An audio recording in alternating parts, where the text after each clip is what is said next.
Hello, and welcome to our discussion of Chapter 2 of the Demonologist. One of the very first things that they talk about is how my grandfather was one of 7 recognized demonologists in the mid-70s, that all of the rest of them were Roman Catholic priests that had been trained by the Vatican, and my grandfather was also recognized as a demonologist. Today, there are an awful lot of people running around saying they're demonologists. My grandfather even said I was a demonologist when I was about 24. I can tell you, I certainly was not. I knew a lot, but I sure didn't know anything like what I know today. And I wouldn't feel comfortable calling myself a demonologist today. And most of the people that run around saying that they're demonologists are self-taught and are usually based only on one or possibly 2 religions.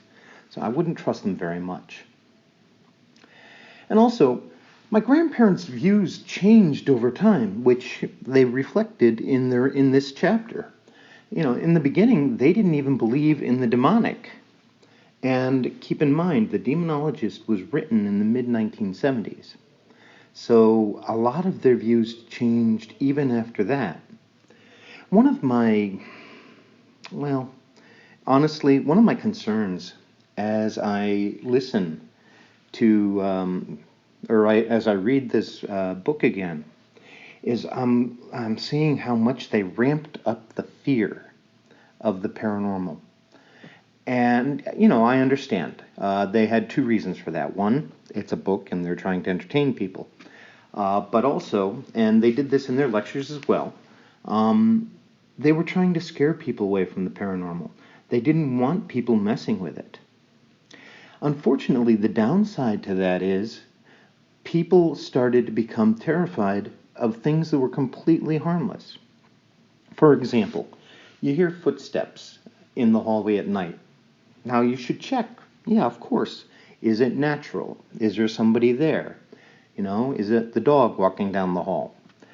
But even if you've got overwhelming evidence that what you're dealing with is paranormal, don't jump to the conclusion that it's something evil or something to be afraid of.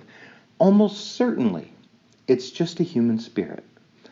Or better yet, just a residual haunting, which is, just a psychic impression left on that particular location. But your fear can take what may be an actually beautiful experience where, for instance, your grandmother comes to visit and turns it into something terrifying. I'd also like to talk a little bit about a lesson that my grandmother taught me. The aura is a real thing, and it is the field of energy around your body. It reflects who you are in the moment. But as my grandmother explained it to me as she was training me, the aura is just the table of contents of who you are. You have to go beyond that, go deeper to read the actual life of that person. And that's a deeper connection. Now, personally, I don't do that anymore. I haven't done it since I was 26 when I saw a man about to die, and his aura was completely black.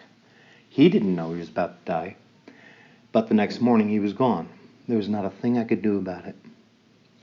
And I had also terrified an awful lot of people in college. I was doing lectures even then, and everybody wanted to have their aura read. And even people I knew or didn't know, didn't matter. They became so afraid because I could see these things in them. And I just didn't want to ever do that again. So I haven't done it at all. And I only use my abilities in my work. I would never use them to invade someone's privacy. It just feels unethical for me.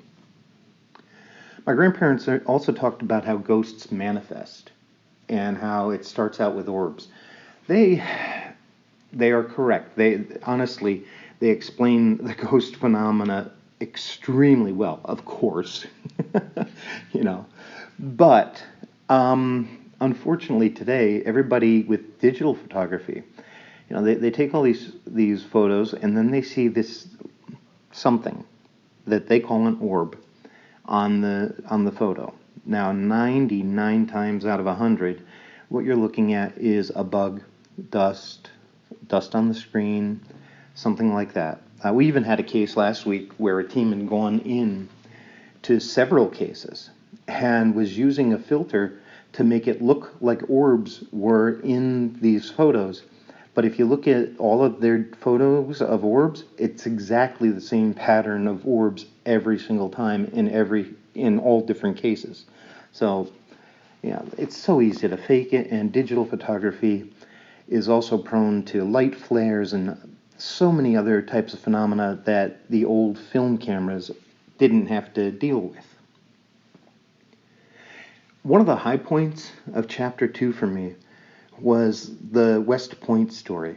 This has always been one of my favorite stories from my grandparents' work. It touched me so much. Not only the fact that, the United States military invited my grandparents in to investigate a haunting. I mean, in the commandant's house. But that they were open to that. And then my grandmother was actually able to help this poor soul to get the justice he deserved and to be able to pass over. It's one of my favorite stories. And personally, it's one of my favorite parts of my work is when I get to help a spirit to pass over peacefully. Most of the time, spirits don't pass over because they're afraid, or because they're confused and stuck, or of course, because they have unfinished business and they want to maybe take care of somebody who's still here, or they have to get a message across. All of these are basic reasons for the ghost phenomena. But when it's fear, that's hard. They think they're going to go to hell. So you have to have a mediation with them, a therapy session, to help them to accept what has happened and to help them understand that they will be safe. Another case that they mentioned just momentarily was the ghost of Flight 401. And I'm bringing this one up because I actually, as a child, I was friends with a man who had survived that crash in the Florida Everglades. He had had his ear almost completely ripped off, just held on by a little skin tag. It did get sewed back on. And I actually, now this is weird. I don't even understand how my parents could have done this, but then again, they were about 22. They actually let me spend the night with this guy. He took me out, bought me toys. He had a bad back, so he slept on the floor and I slept on the couch. But sweet man, very sweet man. Just goes to show it was a more trusting time back then, I guess. Also, they defined telepathy in this chapter. And I just wanted to mention that we are currently working on a ESP study where we are working with some of our psychics in our psychic support group, as well as some of our members, and asking them to work with us once a week, just for a few minutes, to see if they can pick up what card we have put out for that week. We're going to be using Zener cards, which are very good for testing psychic abilities. Next time, we're going to be talking about Annabelle. And first, of course, I'm going to read the chapter, and afterward, we'll do the discussion. I hope you also enjoyed the video that we've put up about an investigation we did. I think it was very informative, and it is something that shows you how inexperienced researchers can really devastate a family and set things up to be horrifying for years, and how others can then take advantage of that family and make lots and lots of money off of their pain. It broke my heart. But now that family is going to be fine. So I hope you check that out. And we will also be doing our Warren Files Declassified on alien phenomena and government records. And I think we may even have a special guest for you because we have just started. Here's a little inside information for you. We've just started an extraterrestrial and other dimensional research department. And we've got some great people in there. They are going to be doing amazing work. It's being spearheaded by Sam Torville, and I'd like to get him on so you can all get to meet him. Thank you again for all of your support. You have no idea how much it means to me that you're willing to do this to help other families. Keep in mind, remember, I am going to be in the United States. August 18th, I'll arrive late at night. I'll be down in Orlando for 3 or 4 days. Then on the 22nd, I'm flying to Myrtle Beach.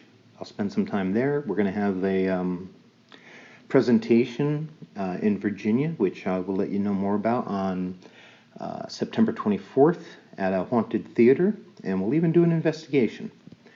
And after that, I'm going to go visit family in Pennsylvania. So if you're anywhere in those areas and you'd like to meet, I would love to get the opportunity to meet you in person. Thank you again, and God bless you all.